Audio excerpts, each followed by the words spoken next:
Εδώ στην Νεάπολη της Λακωνίας έγινε η παρουσίαση της υποψηφιότητας της περιοχής του Πάρνονα και του Μαλέα και του ακροτηρίου Μαλέα για να ενταχθούν στο απόθεμα βιόσφαιρας της UNESCO. Μια πάρα πολύ σημαντική προσπάθεια στην οποία έχω την τιμή να προεδρεύω εκπροσωπώντας την περιφέρεια Πελοποννήσου.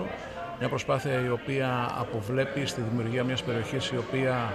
θα στοχεύει στην αειφορία, στη βιώσιμη ανάπτυξη. Μια περιοχή η οποία θα έχει προστασία όχι περισσότερη από αυτήν η οποία προβλέπεται ήδη από την κείμενη νομοθεσία, όμως θα μπορεί να έχει ένα brand name διεθνές, να προβάλλει τα τοπικά της προϊόντα, τα τοπικά της μνημεία πολιτισμού και αρχαιολογίας, την δράση των πολιτών όλο εδώ, να δημιουργηθούν νέες